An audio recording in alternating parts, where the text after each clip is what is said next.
di Universitas Magelang ingin mempresentasikan mengenai materi penilaian internal dari mata kuliah manajemen strategik. Yang pertama ada keuangan atau akuntansi. Analisis keuangan menjadi dasar untuk menilai kekuatan dan kelemahan finansial perusahaan. Faktor-faktor seperti likuiditas, modal kerja, leverage, profitabilitas, arus kas, dan modal sering menentukan strategi yang layak dijalankan. Keuangan dan akuntansi mempunyai peran besar dalam mendukung strategi perusahaan. Lewat analisis keuangan, manajemen bisa tahu kondisi sebenarnya dari segi kekuatan dan kelemahan finansial. Misalnya kalau arus kas lancar dan profitabilitas tinggi, berarti perusahaan siap menjalankan strategi ekspansi. Tapi kalau likuiditas rendah, strategi perlu disesuaikan supaya tidak menambah resiko keuangan. Selanjutnya ada kekuatan internal. Kekuatan internal adalah keunggulan yang dimiliki perusahaan di setiap bagian organisasinya. Contohnya rumah sakit yang unggul di bidang kardiologi atau universitas yang unggul dengan riset dan program akademik tertentu. Setiap organisasi pasti punya keunggulan di bidang tertentu. Nah, kekuatan internal ini menjadikan faktor penting dalam menyusun strategi karena bisa dijadikan modal utama untuk bersaing. Misalnya seperti tadi kalau universitas unggul di riset, strategi bisa difokuskan ke pengembangan akademik dan kolaborasi penelitian. Yang selanjutnya ada proses melakukan audit internal. Audit internal dilakukan melalui 3 tahap. 3 tahap utama yakni pengumpulan data, asimilasi atau pengolahan, dan evaluasi terhadap kegiatan operasional perusahaan. Dalam proses audit internal, auditor akan mengumpulkan data tentang operasional perusahaan, lalu menganalisis dan mengevaluasi hasilnya. Tujuannya adalah memastikan bahwa semua kegiatan sudah berjalan sesuai standar dan aturan.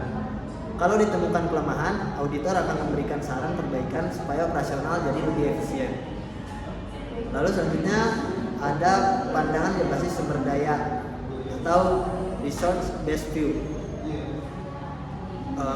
atau yang disingkat RBV. RBV ini adalah teori manajemen strategis yang menekankan bahwa keunggulan bersaing berasal dari sumber daya internal perusahaan, bukan hanya dari faktor eksternal seperti pasar atau pesaing.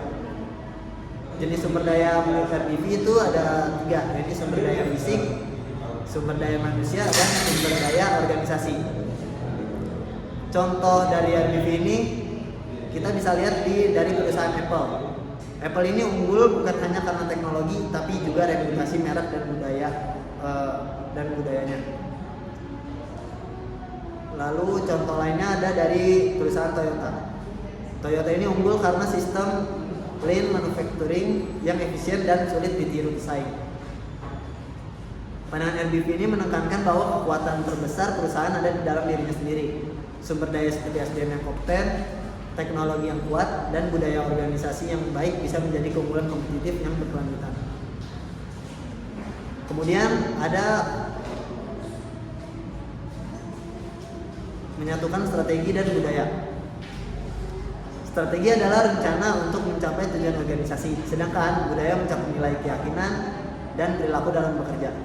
Menyatukan strategi dan budaya berarti memastikan strategi yang dibuat bisa dijalankan sesuai dengan budaya perusahaan. Contohnya seperti Google yang sukses karena strategi inovasinya didukung budaya kerja yang kreatif, fleksibel, dan terbuka terhadap ide baru. Strategi tidak akan berhasil kalau tidak sesuai dengan budaya organisasinya. Jadi saat perusahaan membuat rencana strategis, budaya kerja harus ikut mendukung. Selanjutnya ada budaya sendiri dan budaya asing. Budaya punya peran penting dalam strategi bisnis, khususnya di pasar internasional. Tiap negara juga memiliki nilai, norma, dan cara pandang yang berbeda terhadap kerja dan hubungan bisnis. Kalau perusahaan beroperasi di luar negeri, mereka juga harus paham perbedaan budaya di tiap negaranya, karena nilai dan norma yang kita tahu di setiap negara itu berbeda-beda. Jadi ini juga mempengaruhi cara kerja dan hubungan bisnis. Jadi budaya lokal maupun asing harus dipertimbangkan dalam strategi. Lalu selanjutnya ada konsep pemasaran. Konsep pemasaran yang kita tahu adalah strategi perusahaan untuk memahami kebutuhan konsumen, memengaruhi loyalitas, dan menawarkan produk atau jasa dengan cara lebih baik daripada pesaing. Konsep pemasaran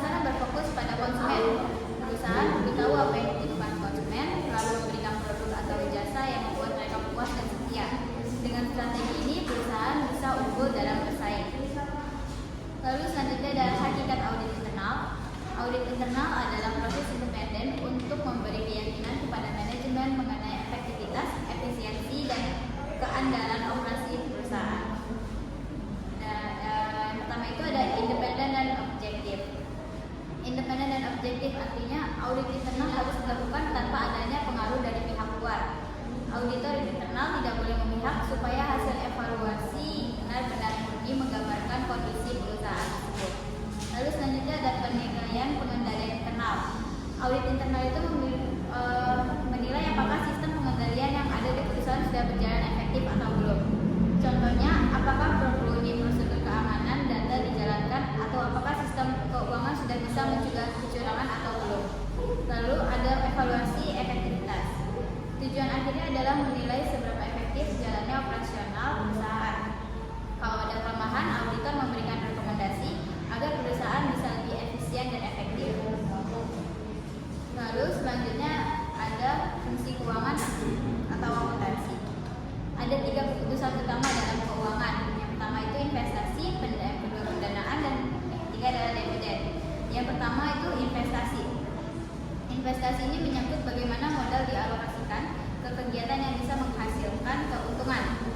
Lalu yang kedua itu pendanaan.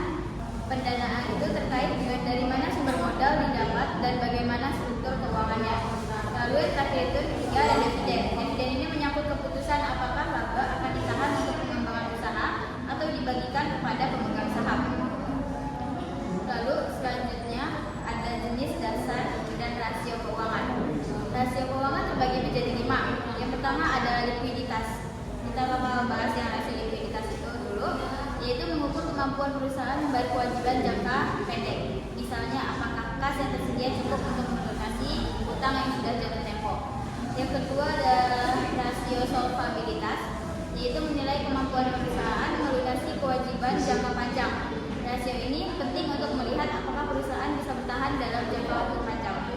Lalu ada rasio aktivitas, itu menunjukkan seberapa efisien perusahaan menggunakan asetnya. Contohnya seberapa cepat persediaan barang bisa terjual atau seberapa optimal aset digunakan untuk menghasilkan pendapatan. Lalu ada rasio profitabilitas, yaitu mengukur seberapa besar keuntungan yang diperoleh dari kegiatan operasional. Rasio ini menunjukkan tingkat keberhasilan perusahaan dalam menghasilkan laba. Yang terakhir itu ada rasio investasi, itu digunakan untuk menilai apakah perusahaan menarik bagi investor, misalnya melalui laba per saham atau dividennya. Nah, dari seluruh pembahasan tadi itu bisa disimpulkan bahwa faktor internal perusahaan seperti keuangan, kekuatan fungsional, proses audit internal, sumber daya, serta budaya organisasi memiliki peran yang penting dalam menentukan keberhasilan suatu bisnis. Analisis keuangan membantu menilai kemampuan perusahaan dalam mendukung strategi, kekuatan internal menjadi modal utama untuk bersaing, sedangkan audit internal memastikan semua aktivitas berjalan efisien sesuai dengan aturan. Melalui pandangan berbasis sumber daya atau RPV, perusahaan dapat fokus mengoptimalkan aset yang dimiliki, baik fisik, manusia, maupun budaya organisasi, untuk menciptakan keunggulan kompetitif. Selain itu, penyatuan strategi dengan budaya kerja memastikan bahwa rencana yang dibuat bisa benar-benar dijalankan secara konsisten dan berkelanjutan. Jadi singkatnya, keberhasilan strategi organisasi tidak hanya dilakukan oleh perencanaan, tetapi juga oleh seberapa kuat faktor internal dan budaya perusahaan mendukung pelaksanaannya. Sekian presentasi dari kami, kurang lebihnya mohon maaf.